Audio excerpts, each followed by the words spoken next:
आजचा आपला टॉपिक आहे द्रव्याची संकल्पना। चला तर टॉपिकला सुरुवात करूया। द्रव्य आणि द्रव याच्यामध्ये फरक आहे।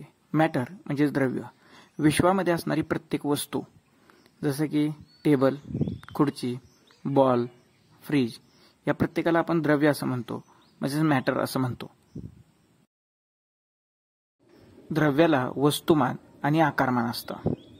वस्तुमान त्यालाच आपण मास असं म्हणतो। वस्तुमान ही एक भौतिक राशी आहे जी त्या द्रव्याचे प्रमाण दाखवते, आणि त्याचप्रमाणे आकारमान ही त्या द्रव्याने व्यापलेली जागा दर्शवते।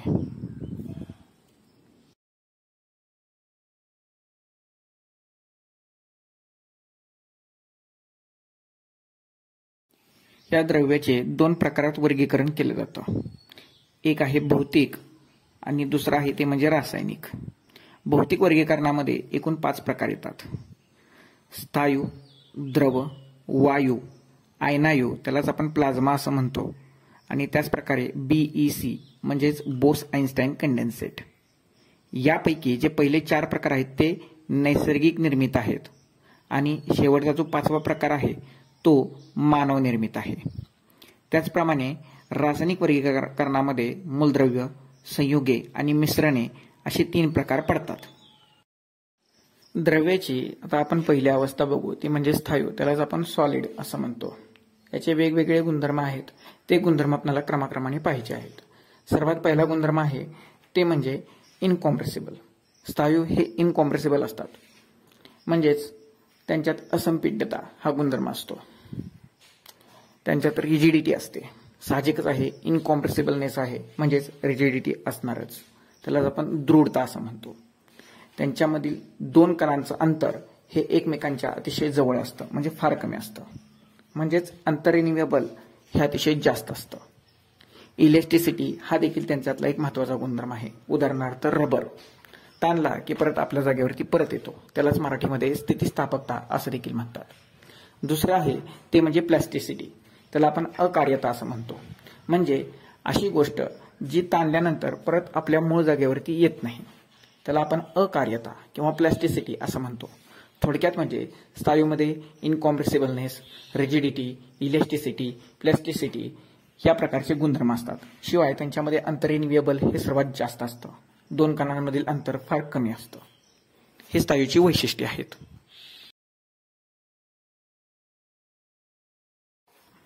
पुढची अवस्था आहे द्रव। द्रवाचे गुणधर्म: द्रवाला आकार नसतो। द्रव ज्या भांड्यात टाकला त्या भांड्याचा आकार त्याला प्राप्त होतो। द्रवाला आकारमान मात्र असते। द्रव हे संपिड्य असतात, स्थायूपेक्षा थोडे जास्त, आणि त्यांच्यामध्ये फ्लुइडिटी असते, म्हणजे जमिनीवर टाकले असता ते पसरले जातात।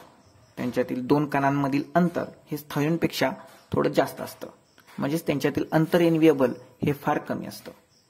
हे द्रवाचे महत्वाचे गुणधर्म आहेत।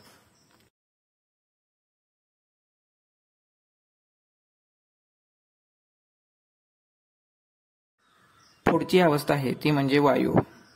वायूला आकार आणि आकारमान दोन्ही नसतं। त्यांच्यातील 2 कणांमधील अंतर हे स्थायू आणि द्रवांपेक्षा सर्वात जास्त असतं। त्यांच्यातील अंतररिन्युएबल हे फारच कमी असतं, आणि हे सर्वात जास्त संपिड्य असतात, म्हणजे कॉम्प्रेसिबल असतात। हे महत्वाचे गुणधर्म वायूचे आहेत। चौथी अवस्था आहे ती म्हणजे आयनायू, त्यालाच आपण प्लाझ्मा असं म्हणतो।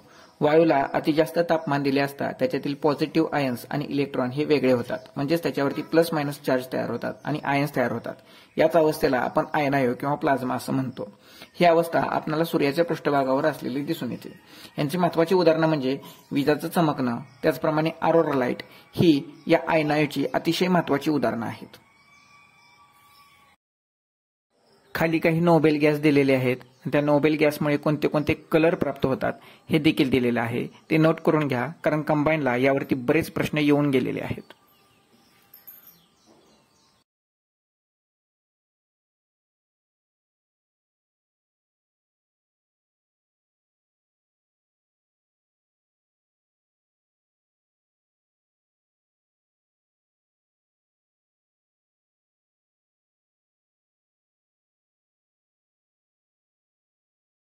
आता आपण वायूंचे वेगवेगळे नियम पाहायला आहे ग्राहम्स डिफ्युजन लॉ, म्हणजेच गॅसच्या विसरणाचा दर हा त्या गॅसच्या घनतेच्या वर्गमूळाशी व्यस्त अनुपाती असतो, असा ग्राम्स म्हणतो.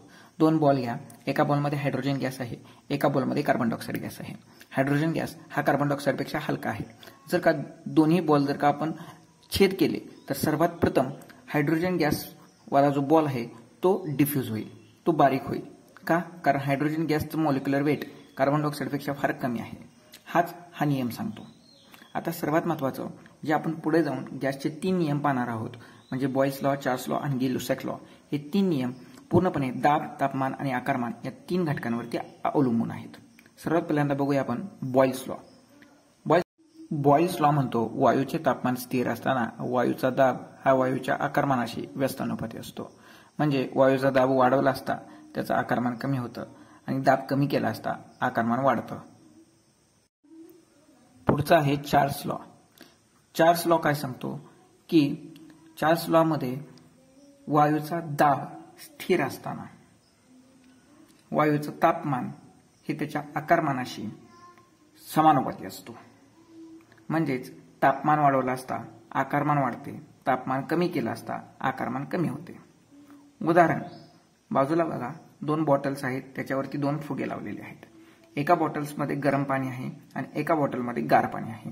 ज्या बॉटलमध्ये गरम पाणी आहे त्या बॉटलमधील हवा ही प्रसरण पावल्यामुळे तो फुगा फुगलेला दिसतो, आणि ज्या बॉटलमध्ये गार पाणी आहे त्यामधील हवा ही प्रसरण पावलेली नाही, त्यामुळे तो फुगा फुगलेला नाही. पुढचा आहे गे-लुसॅक लॉ. यामध्ये आकारमान हे स्थिर असताना दाब वाढवला असता तापमान वाढते, दाब कमी केला असता तापमान कमी होते. याचाच अर्थ दाब आणि तापमान एकमेकाला डायरेक्टली प्रोपोर्शनल आहेत. हा गे-लुसॅक लॉ सांगतो. हे तिन्ही लॉ दाब, तापमान, आकारमान या 3 घटकांवरती आधारित आहेत.